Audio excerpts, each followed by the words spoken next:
This debt ceiling debacle is a hidden nightmare for entrepreneurs, and it could lead to a possible economic crisis that can crush your business. And if the debt ceiling is not raised, it can have several negative effects on entrepreneurs and the broader economy. And I'm just going to mention a few ways by which all of this could hurt entrepreneurs. Limited access to credit. When the government reaches its debt limit and can't borrow any more money, it may be forced to cut spending drastically to avoid defaulting on its obligations. This can of course lead to reduced government contracts and fewer investments in infrastructure and other programs that benefit businesses. The government may delay payments to contractors and vendors, which can disrupt cash flow for entrepreneurs who rely on government contracts. Then there could be higher interest rates. Failure to raise the debt ceiling can erode investor confidence in the economy, leading to higher borrowing costs. It can have a ripple effect on interest rates throughout the economy. Higher interest rates make it more expensive for entrepreneurs to borrow money for investments, expansion, or any working capital. Then it could all lead to market volatility and uncertainty. That is a problem. The debt ceiling debate can create significant market volatility and uncertainty, of course. Financial markets do not respond favorably to uncertainty, and we all know that.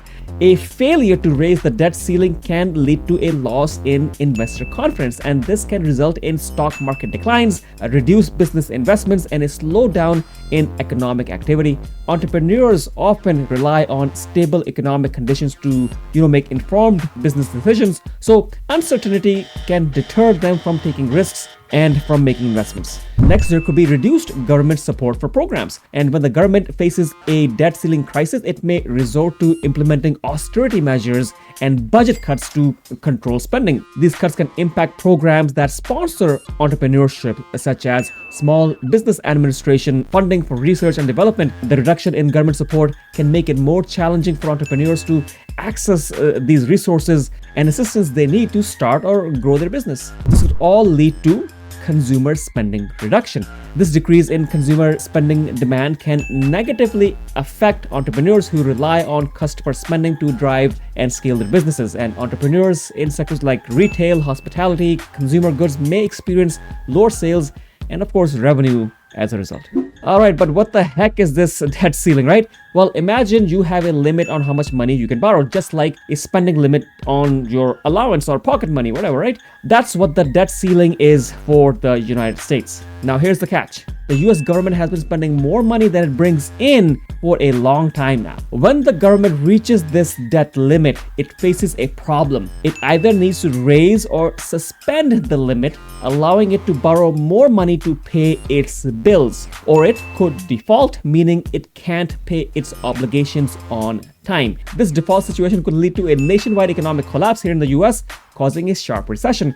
It could also affect small businesses like yours, as I mentioned. Banks become more cautious in a recession, making it harder for entrepreneurs to get loans to start or expand their businesses. But now here's an interesting fact. The US government has faced this debt ceiling issue many times before. It's become a routine practice for Congress to raise or modify the limit to avoid, of course, a default. They have done this 78 times since 1960.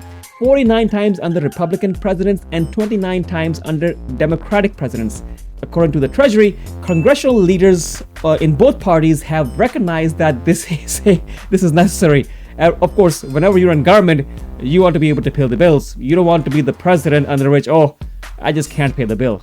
Anyways, whatever the case, I hope they get their act together, and especially my own software development business, TrueTalent.online. Of course, we are a tech business and we help entrepreneurs and businesses develop their tech products. And I certainly feel they either need to cut their spending or raise money in a manner that is reasonable and, get out of this continuous cycle of debt payments.